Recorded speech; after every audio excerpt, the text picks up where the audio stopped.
Bonjour à toutes et à tous, j'espère que vous allez bien.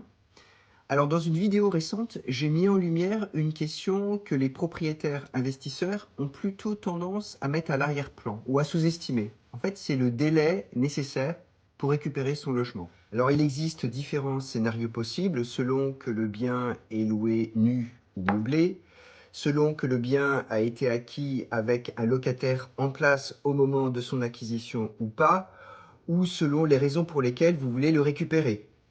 Alors, comme je vous l'avais annoncé, c'est pas simple du tout.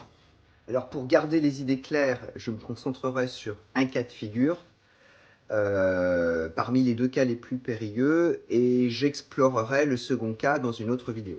Alors, on va prendre un exemple. On va dire que vous avez acquis le 1er juin 2023 un bien avec des locataires en place, avec un bail qui s'étend jusqu'au 1er juin 2024. Et vous souhaitez récupérer votre bien pour l'habiter. Alors attention, pour que le non-renouvellement du bail soit valide, il faut que vous ayez informé votre locataire 6 mois à l'avance, soit le 1er décembre 2023. J'espère que vous l'avez fait. Parce que si vous avez raté cette échéance, eh bien ça commence mal. Ça veut dire que le bail est automatiquement renouvelé jusqu'au 31 mai 2027. Et oui, c'est la loi. Mais attention, ce n'est pas parce que vous respectez le délai de préavis de manière scrupuleuse que vous allez pouvoir récupérer votre bien le 1er juin 2024. Ce serait trop facile, vous pensez bien. En tout cas, c'est ce que pense le législateur, puisque la loi vous autorise à récupérer votre bien un an après, soit le 1er juin 2025. Alors pourquoi?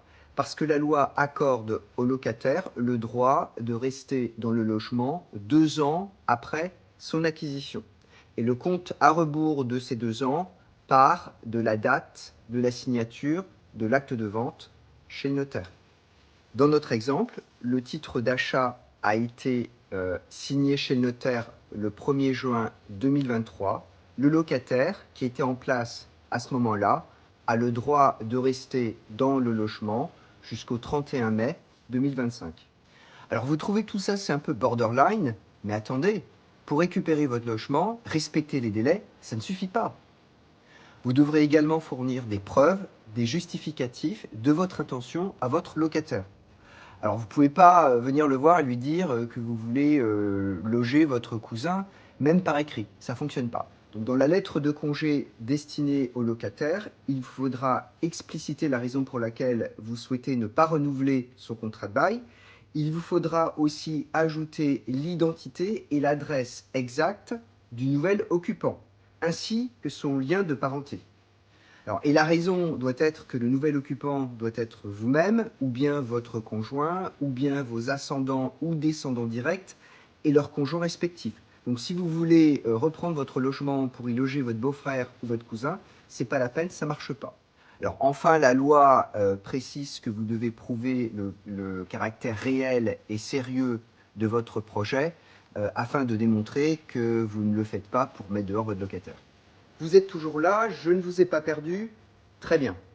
Alors voilà pour la reprise d'un logement pour y habiter. La prochaine vidéo sera consacrée aux règles de reprise d'un logement pour le vendre. Et spoiler alerte, c'est encore plus compliqué. Donc en attendant, je vous souhaite une bonne fin de journée et je vous dis à bientôt.